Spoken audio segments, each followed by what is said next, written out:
So this video is going to be a review of the car as well as answer all the common questions that you guys have. Okay, so firstly, how do you unlock the car? There are two ways. First, you can use your phone. Okay, there's the Tesla app on your phone. I hope you can see that. The other way is actually to use a Tesla card, which I will show you later on.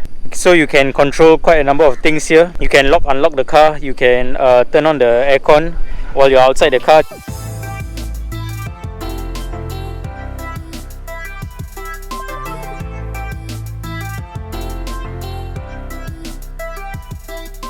Okay, one thing I want to point out also is that because my phone is with me right now, so once I'm near the car, I can actually unlock it. Okay, once you enter the car, there's no on-off button. Alright, so once you enter the car is automatically on. So if you want to start driving, all you have to do is just put your foot on the brake and you just push this lever down. So the gear shifter is exactly the same as you get in a Mercedes. So it's park, reverse, neutral and drive. So you just push it all the way down to get it into drive, and then you can just start moving. Okay, once you are done driving, then how do you turn off the car? You don't actually have to turn off the car. Just press this button on the door here. Okay, open the door. You can lock it the same way using your phone. Let me show you. So the car is locked. You actually don't have to lock it manually. What happens is there's a setting in the car. Once you walk away, or once like after a certain time has passed, the car will automatically lock itself. Okay, so let's say right now you don't have your phone with you. How do you enter the car?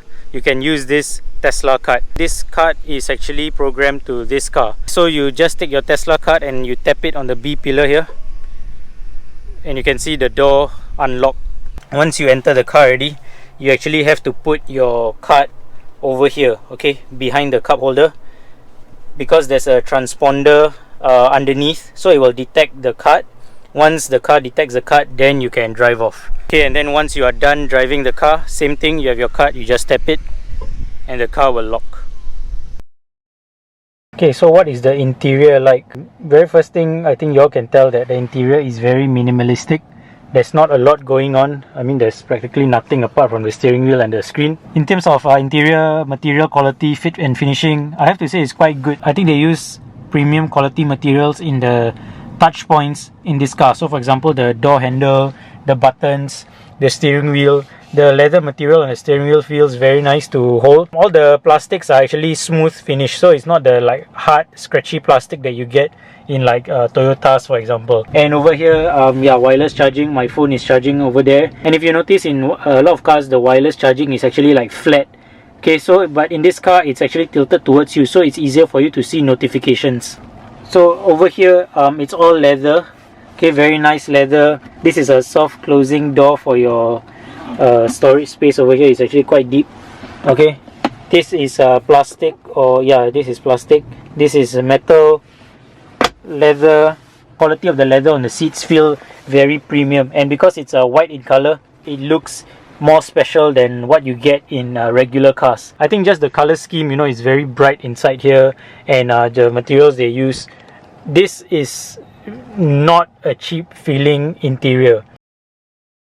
This is the default screen that you see when you start the car. The icons over here are all fixed. There's quite a lot of things going on over here, so I'm just gonna briefly walk you through the more important stuff. Okay, so you can see on this screen is basically your car's display, and when you drive, it will actually turn the orientation, and then it will start showing you like the cars and all that around you. This marking over here, alright, 70 cm, 76 cm, this actually shows you the distance between you and like any objects in front or behind you. Okay, next is the navigation. I have to say that this navigation is actually more accurate, and it's better to use than your actual phone's navigation, because it's really on the dot. Like your location is very, it really tracks you in real time, and it doesn't really mess up like Google Maps or Waze. Like, you know, sometimes they like lose connection and all that. Speaking of connection, this car comes with a SIM card inside. That's why there's an LTE over there. Right now, that SIM card subscription is free, but in the future, Tesla may start charging owners for it. So the very first one is this vehicle settings over here. So you can see that you have all these controls on the side. Brightness, screen clean mode is very interesting. So when you tap on this, the screen will go dark, so you can actually wipe or clean the screen. And then once you are done cleaning, you just hold this button, and then it will go back to the regular infotainment. Driving, these are your driving modes. So you have chill or sport. So sport mode is like your regular sport mode in your regular cars, where your throttle input and all that is sharpened, so you get more power. Steering mode, comfort, will make your steering wheel very light for daily driving. You can put it in sport to sharpen up the steering wheel. Stopping mode, this is where the regenerative braking kicks in. So there are 3 different modes. I usually leave the car in whole mode because the regenerative braking actually helps to charge the battery and slow your car down, so there's very little wear on your brake pad because you don't really use your brakes that much. Roll and creep is very similar to your ICE cars, where like you let go of the throttle, the car will start to roll instead of slowing down by quite a fair bit. Okay, so usually I leave it in whole. So okay, Sentry Mode, this is very interesting. You know how dash cams, they actually record everything while you are parking your car, so that let's say somebody tries to be funny and sit on your car or try to damage your car, it will actually record that event, so you can play back and watch it. Okay, so you see over here this red dot, that is where the event occurred. So right now the video is playing.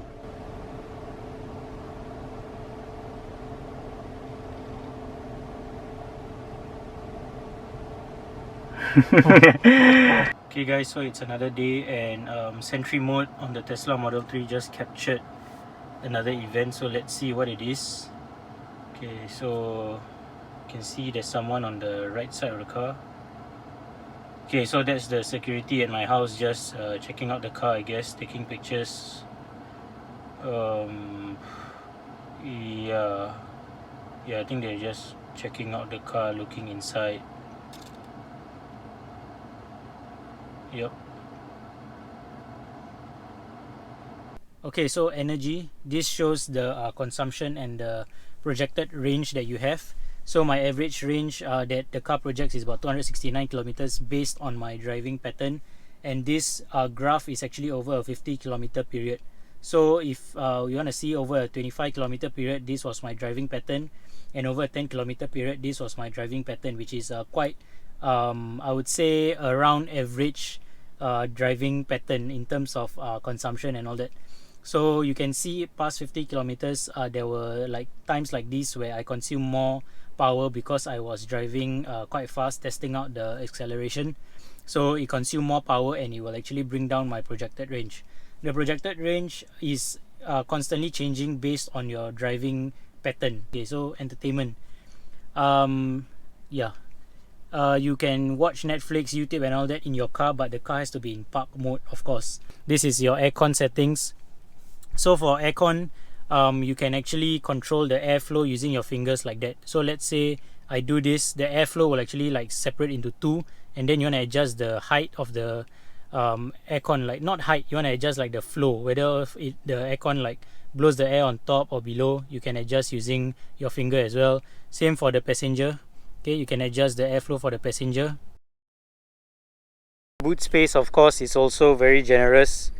So you can see I have my bag inside here.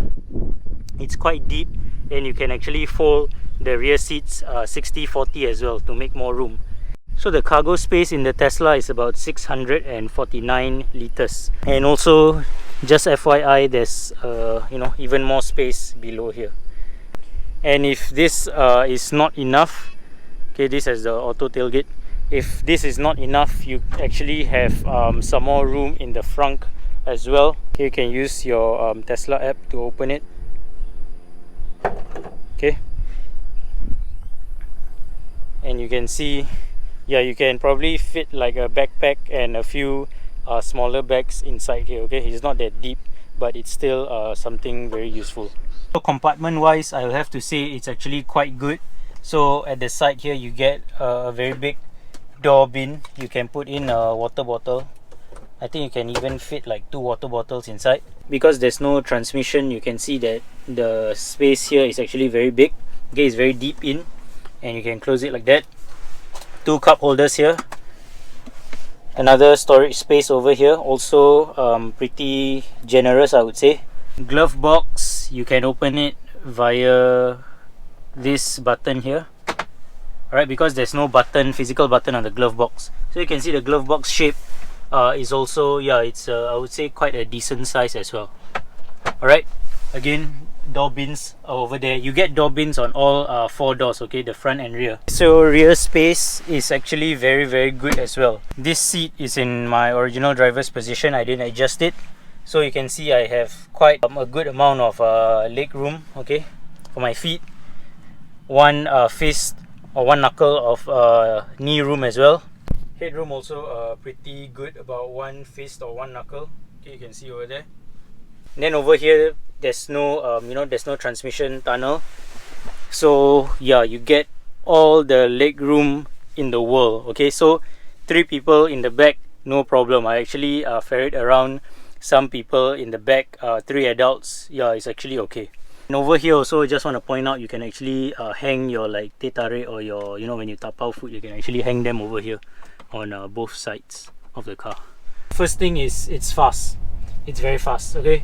0 to 100, like I mentioned a lot of times, it takes only 3.3 seconds. So even, this is the performance variant, but even the base variant, it takes only like what, 5.6 seconds to get from 0 to 100. So that's, faster than a Golf GTI, that's faster than a base Kia Stinger. This car has different driving modes. It's called Sports, and let me see what's the other ones are called. Okay, Comfort, Standard and Sport. So right now I'm in Comfort mode. The steering is quite light for city driving. It's very good for city driving. It's very light.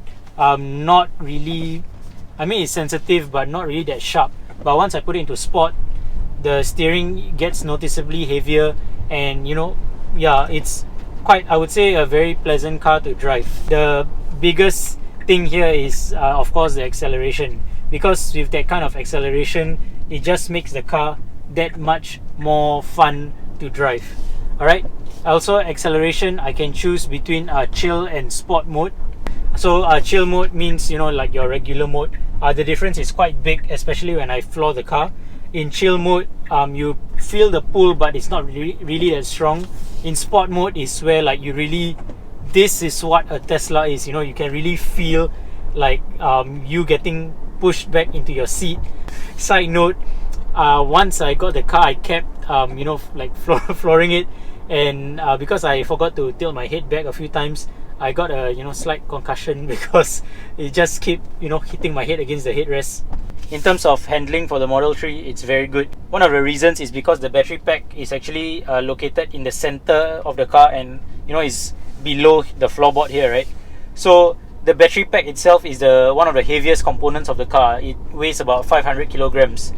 So when you put all that weight very close to the center of the car, that actually results in almost near 50-50 weight distribution. Another thing is also the electric motor is placed in front of the rear axle of the car. So they try to put all the heavy components towards the center of the car, and that results in the center of gravity of the car being actually very low, and it helps in the handling and the stability as well. So for example, right now, see, I'm driving fast, as in I turn out the corner very quickly. There's almost no body roll, okay? The only sort of like movement is my body sliding across the seats, because the bolsterings, these are not like sport seats or anything, okay? The bolsterings are not as good as the ones you get in, like, for example, an AMG or an M car. Handling is very good.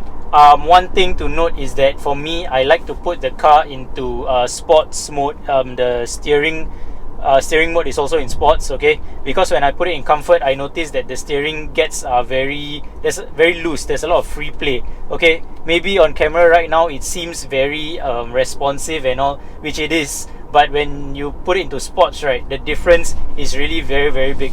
In sports mode, the steering just tightens up. It gets even more responsive. You can see from here. In terms of handling, how good is it? Put it this way, if there were an electric 3 Series, I would expect it to handle like this Model 3. Okay, that's how I would describe it. Comfort wise, I would say it's about as comfortable as a 3 Series. It's not as, there's not a lot of bounce in the suspension, okay? So when you go over humps or anything like that, You know, some cars there's a lot of bounce, so the travel in the suspension is quite a lot, so there's a bit of bounce there. But for this car, I would say the suspension is more on the stiffer side, not so much travel in the suspension, so when it goes over bumps you do feel a bit, but it's not uncomfortable. Okay, it's very, I would say for a family car it's comfortable. Noise level, because there's no engine, I really don't hear anything except for just tire noise, but even the tire noise is really, you know, not a lot. You know, right now just try to listen for yourself. Yeah, you hear a bit of tire noise and you hear the electric motor like whirring, but apart from that, yeah, you really don't hear anything else. So the noise insulation, I would say, is actually quite good. For this sunroof, I have to point something out. Some of you may be thinking with this big sunroof like this, it's going to get very hot in Singapore because of the heat, but actually it doesn't get hot at all. Tesla mentioned that this sunroof actually there's like some heat reflecting technology, something like that. Just now when I was driving at like 1 p.m, I felt the heat coming in from the side and from the front. So that means the heat is coming in through the windshield and the side window. I didn't feel any heat coming from the top. So that means you know, this sunroof actually doesn't trap heat like the sunroof you get in other cars. So this is, yeah, is a genius thing. And also another thing is that I can see through it from inside the car. I can see outside, but when you're outside the car, you want to look inside, you actually have to look very closely for you to be able to see inside the car. So I'm guessing if, let's say, you park this car in like a HDB you know, outside parking, people from the top, I don't think they are able to see inside the car from, you know, from high up. Another thing about driving this Tesla is, you know, I thought there will be that motor sound where it like when you press the accelerator, you know, when you accelerate like this, like you hear that sound, but sometimes I don't hear it. I don't know why. So you know, end up I have to like make my own sound effects, like what else? Oh yeah, the sound system in this car, I can safely say right now that it's better than the stock sound system in a lot of cars. Really, it's very clear, it's not like the same kind of level as like a Bang & Olufsen or a Meridian surround sound system, you know, where it's like really very clear, crisp, and just, you know, very immersive kind of audio experience. This one is not that level, but for a stock sound system in a car, this is actually very good. So I'm gonna activate Autosteer now. So how you do it is you just tap the gear shifter down quickly twice like this, and you can see the blue lane markings, and the steering wheel icon turns blue as well. Okay, so just now when you saw the blue sort of like chiming light, that was a signal from the car to tell me to put my hands on the steering wheel. So how the car knows whether my hands are on the steering wheel or not is actually not by the amount of pressure I grip the steering wheel with. It's more of like whether I make small adjustments to the steering wheel or not. Because when you hold on the steering wheel, no matter how tightly or how stable you try to be, definitely there will be some very minor adjustments that you make to the steering wheel. So that's how the car knows whether or not you are holding on to it. And if I don't hold on to the steering wheel, let's say I ignore the blue chime and I just don't touch the steering wheel, let the car use auto steer all the way, what happens is the car will actually lock me out of the system. It will deactivate, and then it will not let me use the system for the rest of the trip. So in a way, it's like punishing me for, you know, not listening to it in that sense. Okay, so push down the gear shifter twice, icon turns blue, the lane markings turn blue. Right now I'm not pressing the throttle, I am not touching the steering wheel. As you can see, the car is driving itself, and I'm not touching the brakes at all. Okay, the car is slowing down because the car in front slowed down. Okay, and you can see over here the car knows the speed limit for this stretch of road is 70 kilometers per hour. So the maximum that the car will speed up to when in auto steer mode will be 70 kilometers per hour as well. So Autopilot and Autosteer are two different features. Autopilot in this car is not enabled, that's why I wasn't able to show you guys how it works. This is Autosteer. So just to sum up, it will speed up and slow down and come to a complete stop, and it will also keep you within your lanes. It will help to steer you. If you are approaching a bend, it will actually keep you in the lane. So that's pretty much how Autosteer works. I'm just gonna demonstrate a bit more. So I didn't press the throttle or anything. Okay, the car moves forward. This Tesla will also start moving. Okay, so yeah, it's showing the blue light again to tell me to touch the steering wheel. So I'm just gonna lightly touch the steering wheel. I'm not gonna turn the steering wheel to follow the lane. Okay, because I want to show you how this thing works. So you can see right now we are at a bend and the car is following the bend. Okay, and it's accelerating and decelerating following the car in front. Okay, try to take a look at my feet, because my feet is nowhere near the pedals. Alright, the car is doing all the accelerating and slowing down. Okay, I'm just gonna stand by my feet at the brake pedal just in case, but I'm not touching it. Okay, you see the car slowed down. I didn't touch the brake pedal at all. Okay, the car really slows down by a lot. Alright, and it's gonna come to a complete stop soon because all the cars in front are stopped. Okay, look at my feet. I'm not touching the pedals. The car is moving forward on its own. Okay, blue light again. Okay, so right now the car knows the speed limit for this highway is 90 kilometers per hour, so that's the maximum it will speed up to. Right now it's following the car in front, maintaining about 74 kilometers per hour. Okay, I'm just gonna hold the steering wheel just in case. You can take a look at my feet. I hope you can see that my feet are not touching the pedals at all. Okay, so right now my left is clear. Let me try to change lanes. I signal to the left. You can see the car detects a space on the left. I just why did it push me back into my lane? Apply slight turning force to steering wheel. Okay, just nice. When I was about to make the turn, there's a motorbike. Let me try again. Okay, so just very slightly and the car will change lanes. Okay, overall that's my take on the Tesla Model 3. Thank you guys so much for watching. Do let me know if you have any questions. Just leave them in the comments down below, and I'll see you guys in the next review.